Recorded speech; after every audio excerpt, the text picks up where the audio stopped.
নমস্কার, জয়ের পথে সঙ্গে সুজয় আপনাদের স্বাগত। আমি প্রফেসর ডক্টর সুজয় বিশ্বাস এবং আজকে জয়ের পথে সঙ্গে সুজয়ের 262তম 267 এপিসোড। ইয়েস, ঠিক শুনেছেন। আজকের এই এপিসোডে আমার অতিথি সাফল্যের সন্ধানে যারা ঘুরে বেড়াচ্ছে সেরম দুজন। অনেক দিন আমার পরিচয়, অনেক দিন আসতে চেয়েছেন তারা, অনেক দিন ধরে আনা হয়নি, আজকে সেই সুযোগ হয়েছে। তিতলি চ্যাটার্জি এবং Raya Chatterjee, thanks for coming. ধন্যবাদ দেব আমার সকল দর্শকদের যারা সপ্তাহের পর সপ্তাহ, মাসের পর মাস, বছরের পর বছর ধরে চালিয়ে 5 বছর অতিক্রম করে 262তম এপিসোডে এনেছেন জয়ের পথে সঙ্গে সুজয়কে। সঙ্গে রাখুন, দেখতে থাকুন জয়ের পথে সঙ্গে সুজয়। সাফল্যের 7 কারণে first rule of success, be outspoken. কথা বলতে হবে, শব্দই ব্রহ্ম, কথা বলতে হবে, কথা বলে you have to make the difference. The second rule of success, search for knowledge. Knowledge gather করতে হবে। আমাদের যতটা নলেজ আছে না, প্রত্যেক দিন প্রত্যেক মুহূর্তে সেই শিক্ষা, আরও শিক্ষানো বিষয়ে জীবনের শেষ দিন অবধি কাটাতে হবে। So search for knowledge. The third rule of success, spark A change in the world. প্রত্যেকটা হিউম্যান বিং বলছে different. 300 billion people, there is chance that one people can resemble another. So spark a change in the world. The fourth rule of success, prioritize opportunity. কোনটা করব আর কোনটা না করব, কোনটার পেছনে লেগে থাকবো আর কোনটা করব না, those are very important. সুতরাং prioritize opportunity. The fifth rule of success, learn from tough times. শক্ত সময় কিংবা কঠিন সময় যে নলেজ দিয়ে যাবে সেটা কোনো পড়ার বই, কোনো গুরুও দিতে পারবে না। নিজের জীবনের শক্ত সময় সবচেয়ে বড় গুরু, সবচেয়ে বড় শিক্ষা, এবং that we have to adapt and implement. The six rule of success, share knowledge in abundance. বলে knowledge shared is knowledge enhance. হয়তো কথাটা ক্লিশে হয়ে গেছে, কিন্তু কথা আরেকজনকে যখন আমরা নলেজ শেয়ার করছি তখন কিন্তু আরও নলেজ আমরা প্রকিওর করছি, এবং সেই নলেজ সে যখন শেয়ার করছে আবার সে ফিরে আসবে। So knowledge shared is knowledge enhance. The last and today's last and seventh rule of success, do not settle and keep doing something. জীবনের শেষ দিন পর্যন্ত চেষ্টা করে যেতে হবে, যদি শারীরিকভাবে ঠিক থাকি আমরা, যদি মানসিকভাবে স্টেবল থাকি, কিছু না কিছু করতে, which makes a difference to the world. জীবন তো একবারই পাবো, সেই জীবনের যতটা চেষ্টা করে যাব। অতিথি সম্পর্কে 2-4 কথা, তার কারণ জয়ের পথে সঙ্গে সুজয় করে তার সফল অতিথিদের সাফল্যের ডকুমেন্টেশন। আজকের অতিথিরা শুধু সফল নয়, তারা সফল হওয়ার দিকে তাদের আগ্রাসনী মনোভাব নিয়ে এগিয়ে যাচ্ছে। তিতলি এবং রায়া দুজনেই ছোটবেলা থেকে শুরু করে। তিতলি 4 ইয়ার্সে she started singing Saregama and they started their musical journey together. তিতলির প্রথম প্লেব্যাক প্রতিদ্বন্দ্বী 2010 when she was only 17 years old. Second playback Maya Mridanga, third playback ভালোবাসার গল্প, এবং many jingles, they have sung many jingles together. She was the first female keyboard artist, I think, guitarist in West Bengal. She has an Indo-Western band grooves, যেটা আপনারা দেখতে পাচ্ছেন ওদের নামের ফলকের সাথে রয়েছে। The concept of grooves is very unique. There are just 3 members in the band, 2 female vocalists play 2 unique instruments. Titli plays guitar and other female vocalist. Raya plays sample pad, and the band founder and the keyboardist of the band is Sudip Ghosh. Their journey have started on 2017 4th November. শুধু বেশি নয়, আস্তে আস্তে পায়ে ছোট পায়ে এগোচ্ছে। 21 বছর বয়স হবে এবারে, 14 নয় মাত্র 4 বছর বয়স হবে, 3-3.5 বছর। কিন্তু তাতে যদি জয়ের পথে সঙ্গে ওদের এগিয়ে নেওয়ার পথে খানিকটাও কন্ট্রিবিউট করে, তাহলে প্রোগ্রামের সাফল্য মনে করব আমি সেটা। কেন জয়ের পথে সঙ্গে শুধু সফল ব্যক্তিদেরই ইন্টারভিউ করে না, gives a platform to people who wants to get success. খুব ছোট করে বলবে, জেনারেলি জয়ের পথে সঙ্গে সুজয়ের ফরম্যাটটা জানো তো একজনের, সুতরাং সো একটু দুজনের মধ্যে কেউ, এনি ওয়ান অফ ইউ, একটু ছোটবেলার কথা, অ্যান্ড মানে আমি প্রশ্ন একটাই করব, and you decide who will answer. ছোটবেলার কথা, একটু দুজনের ছোটবেলার কথা।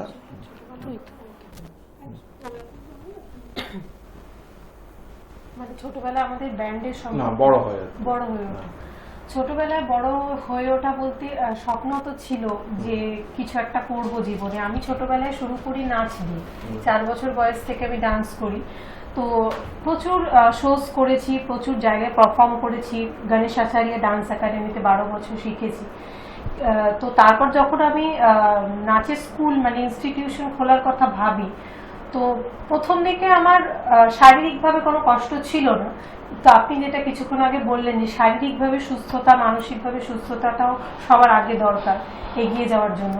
তো সেই শারীরিক সুস্থতাটা আমার কিছুদিন পর চলে যায়, মানে ভগবান আমার থেকে কেড়ে নেন সেটাই বলবো। তো তার জন্য আমাকে নাচটা ছাড়তে হয়। তো প্রচন্ড প্রতিকূল পরিস্থিতির মধ্যে দিয়ে গানটাকে শেখা, ছোটবেলায় যে গান শিখবো পরে সেটা আমি কখনো সেই ভাবতে পারিনি। পড়াশোনার কথা বল, তোমার পড়াশোনা মানে where do you- দুজনের কোথায় পড়াশোনা করেছো? আমি তো স্কুল, কলেজ? হ্যাঁ, আমার স্কুলিং হচ্ছে প্রথম বেলতলা গার্লস মাধ্যমিক পাস, তারপর সেখান থেকে লেক স্কুল ফর গার্লস উচ্চ মাধ্যমিক। আমি ক্যালকাটা ইউনিভার্সিটি থেকে সাইকোলজি নিয়ে অনার্স করি, তারপর মাস্টার্স করি হচ্ছে ক্লিনিক্যাল সাইকোলজিতে ইগনু থেকে। তো এখন আমার মাস্টার্স কমপ্লিট হয়ে গেছে, Excellent. এখন ব্যাস এই গান তোমার বাজনা নিয়ে। তোমার আমি ছোটবেলায় স্কুলিং করি Muktadhara nursery and KG school, then after Khanpur girls high school, and ইংলিশে অনার্স নিয়ে আমি গ্র্যাজুয়েশন কমপ্লিট করি অ্যান্ড্রুজ কলেজ থেকে। এখন আমি মাস্টার্স করছি এডুকেশনে। সুয়েস্টের গান। ইয়েস। এই যে গান করছো, গান তো তোমাদের প্যাশন নিশ্চয়ই, একদম। তার সাথে পড়াশোনাটা কি ইজ ভেরি নেসেসারি? পড়াশোনা করলে কেন আবার ব্যাচেলার্স করে তো গ্র্যাজুয়েট হয়ে গেল, আবার মাস্টার্স, দুজনেই মাস্টার্স করছো। হ্যাঁ, মানে সাইকোলজিটাও গান বাজনা যেরকম চরম ভালো লাগার জায়গা, চরম প্যাশনের জায়গা, ওটা ছাড়া যেন বাঁচতেই পারবো না। তো সেখান থেকে দাঁড়িয়ে সাইকোলজি সাবজেক্টটা আমার খুব পছন্দের। তো দুটোকে একসঙ্গে সাইমালটেনিয়াসলি যখন চালিয়ে আসছি, কোনো রকম প্রবলেমের সম্মুখীন হতে হয়নি কখনো। মানে এরকম ভাবে প্রশ্নটা আমার একটা উদ্দেশ্য আছে। আমি তো তোমরা জানো টেকনো ইন্ডিয়া ডিরেক্টর হিসেবে কাজ করি। অনেকে বলে যে প্যাশন থাকলে সেই প্যাশনটা ফলো করলেই সাকসেস পাওয়া যায়, তার জন্য আর পড়াশোনার কি দরকার? তোমার কি মনে হয় যে পড়াশোনাটা দরকার?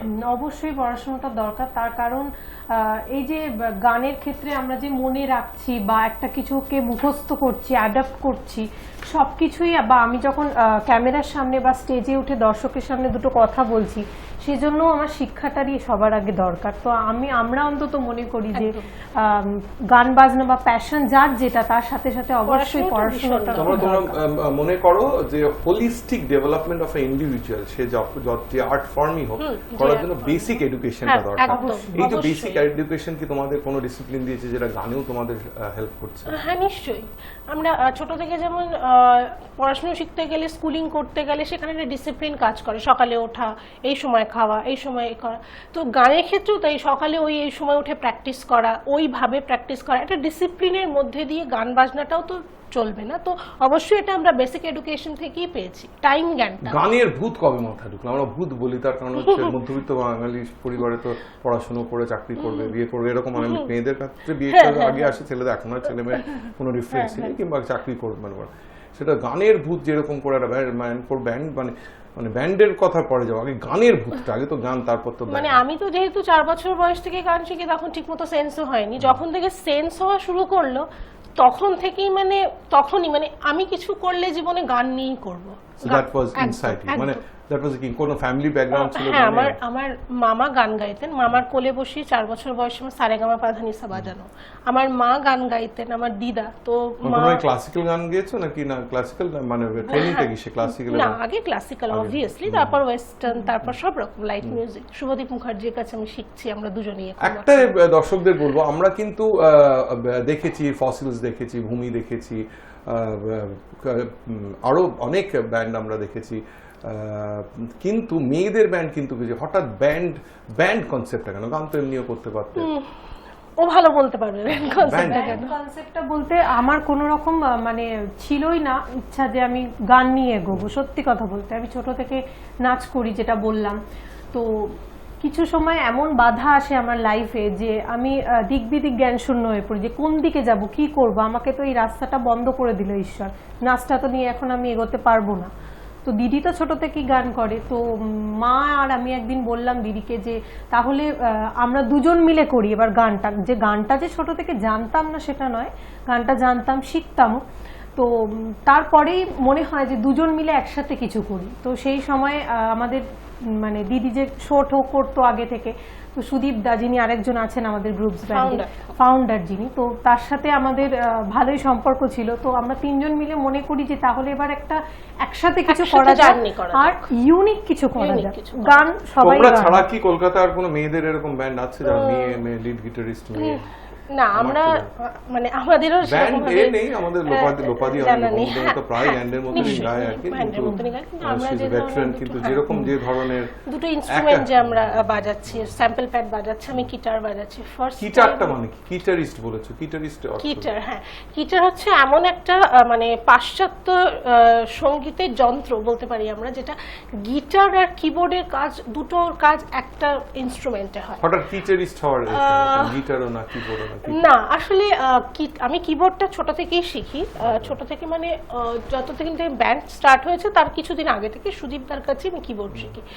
তো একদিন হঠাৎ করে এরকম কিবোর্ড শিখতে শিখতে ঠিক আছে কিবোর্ড বাজাবো, তার থেকেও বড় ব্যাপার হচ্ছে হঠাৎ করে একদিন দেখলাম যে একটি ছেলে ইউটিউবে আমি দেখছি সে এরকম একটা যন্ত্র বাজাচ্ছে, দেখতে ভীষণ সুন্দর, দেখতে ভীষণ ইউনিক। তো শোল্ডার কিবোর্ডের কথা মনে করিয়ে দেয়। তো এই শোল্ডার কিবোর্ড আদলে যেহেতু এটা তৈরি হয়েছে গিটারটা, তো ঠিক আছে সেটা নিয়ে এবার সার্চ করা চললো যে এটা কি এখানে পাওয়া যাবে আদৌ, এটা তো বাইরের দেশে। So actually training on keyboard helped you playing, মানে প্লেইংটা নতুন করে শিখতে হয়। প্লেইংটা না, গিটারের একটু যেমন গিটারটা ধরতে একটু, কিবোর্ড যে বসে বাজাচ্ছি, গিটারটা শোল্ডার কিবোর্ড যেহেতু কাঁধে নিয়ে বাজাতে হচ্ছে জাস্ট, হ্যাঁ কিন্তু ব্যাপারটা তো একই, সরগর হয়ে গেছিল, কোনো অসুবিধা হয়নি।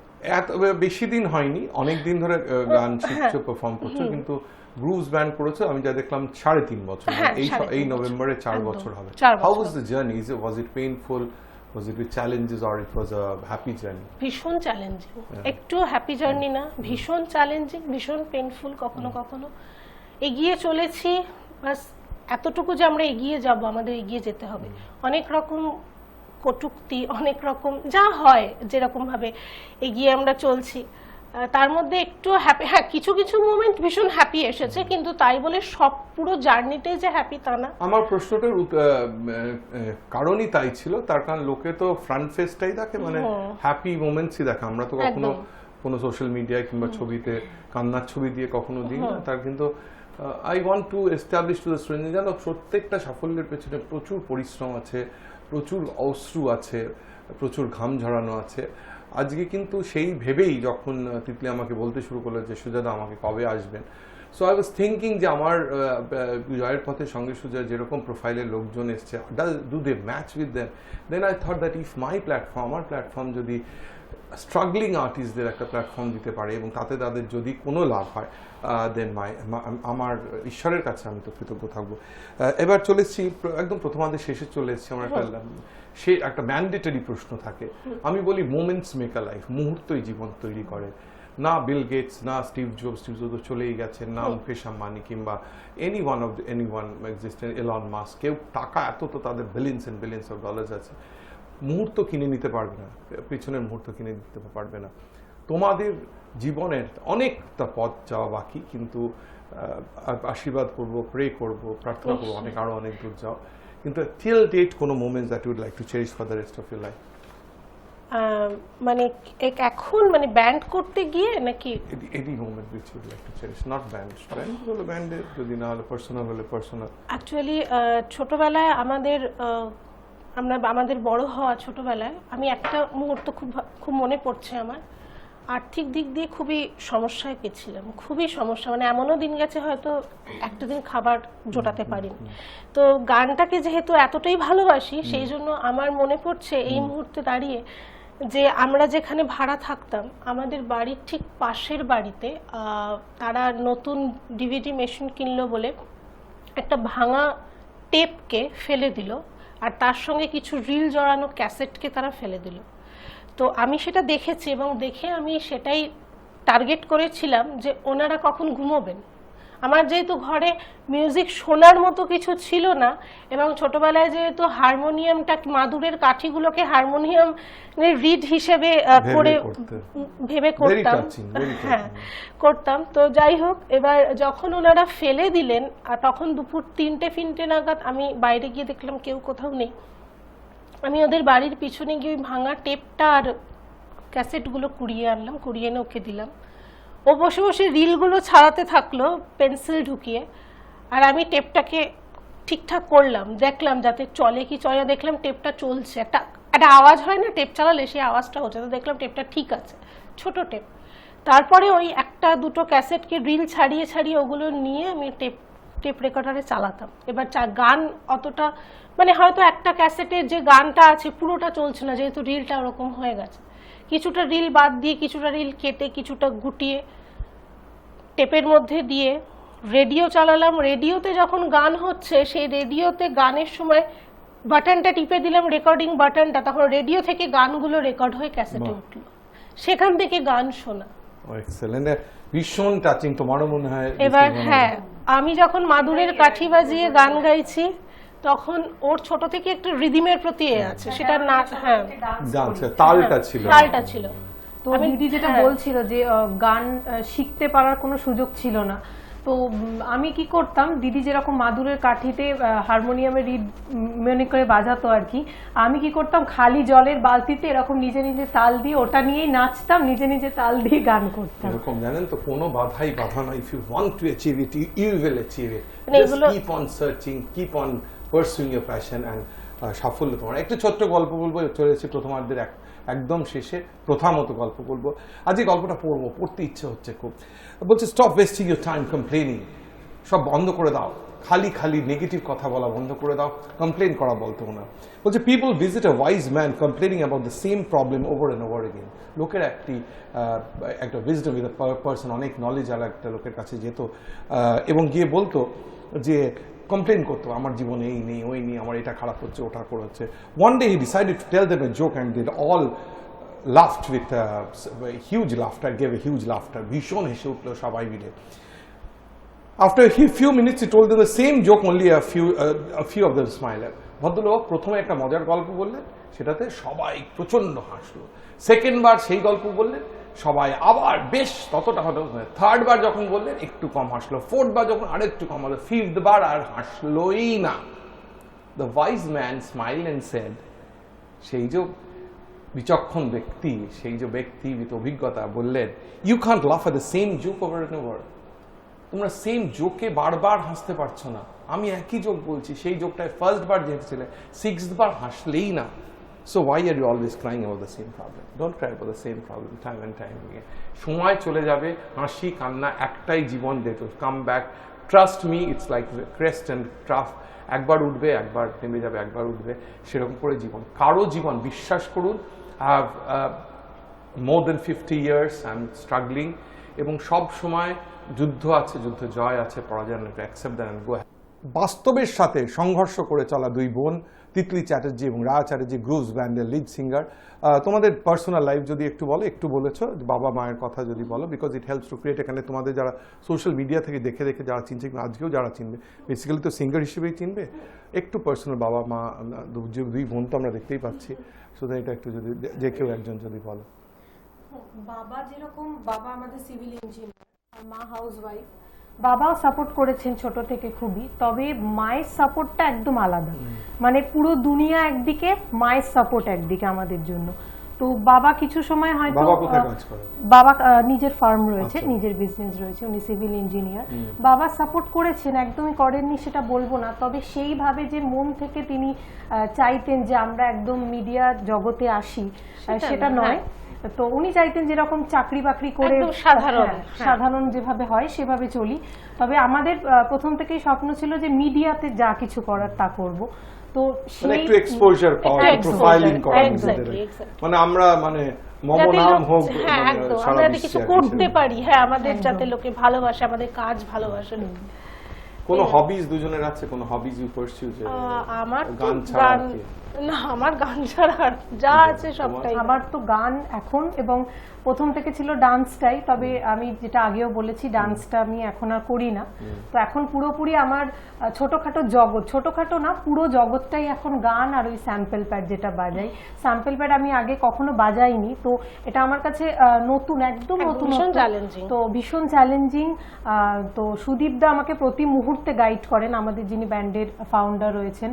তো উনি গাইড না করলে সত্যি এগিয়ে যেতে পারতাম না বা সাহসও করতে পারতাম না যে স্যাম্পল প্যাড বাজিয়ে গান করব এত হাজার হাজার দর্শকের সামনে। যখন বাইরে শোজ করতে যাই সবাই দেখে বলে যে দুটো মেয়ে একসাথে হাতও চলছে মুখও চলছে, এটাই এটা কি পাওনা করে আমাদের সম্ভব? কাছে সবচেয়ে তো ব্যাক স্টেজে এসে সবাই জিজ্ঞেস যখন করেন এটা ভীষণ সত্যি পাওনার একটা বিষয় যে একসাথে হাত আর মুখ কি করে চলছে, এইভাবে যখন জিজ্ঞেস করে সত্যি সেটা ভীষণ পাওনার একটা চ্যালেঞ্জিং ব্যাপার মনে মানে হয়। বর্তমানে গ্রুপস ব্যান্ড যেটা রয়েছে, আমরা তো রয়েছি, আমরা লিড করছি, সবাই বলছে দুটো মানুষ ছাড়া এই গ্রুপস ব্যান্ড এটা আমার জাস্ট পরের প্রশ্ন ছিল যে মনে মনে কাকে গুরু বলে মানো? সিদ্ধির জন্য গুরুর গাইডেন্স তো খুব দরকার। আমি তো গান শিখি শুভদীপ মুখার্জির কাছে, উনি আমার গুরু। আমি সুদীপদার কাছে গিটারটা শিখছি, সুদীপদা গুরু।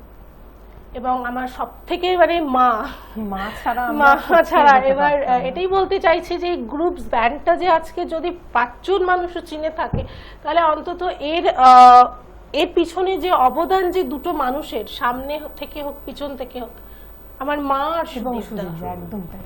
না হলে হতো কোন মানে আইকনিক পার্সোনালিটি, আইকনিক সিঙ্গার যেটা তোমাদের কেউ তোমাদের মোটিভেট করে থাকলে, মানে সবাই তো যেরকম তোমরা এটা তো ডাইরেক্ট গুরুর কথা বলে যার সাথে টাচ, মানে you are in touch and benefited কিংবা ব্লেসড, কোন গুরু যাকে দেখে মনে হচ্ছে যে I should be like him, মানে কোন আইকন তোমরা কি আছে তোমাদের? আমি দুটো মানুষের নাম বলবো, মানে তাদের নাম নেওয়া আর কি বিশাল বড়।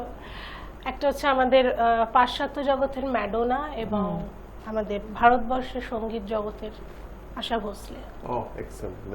এই দুজন মানে সেই মানে যে ওরা কিন্তু তার মানে বুঝতে পারছেন যে একটা মধ্যবিত্ত মানসিকতা, একটা পুরনোর প্রতি টান, যেটা আমি বলেছি স্টিক টু রুট, সেটা কিন্তু রয়েছে অ্যান্ড দে উইল পারসিউ।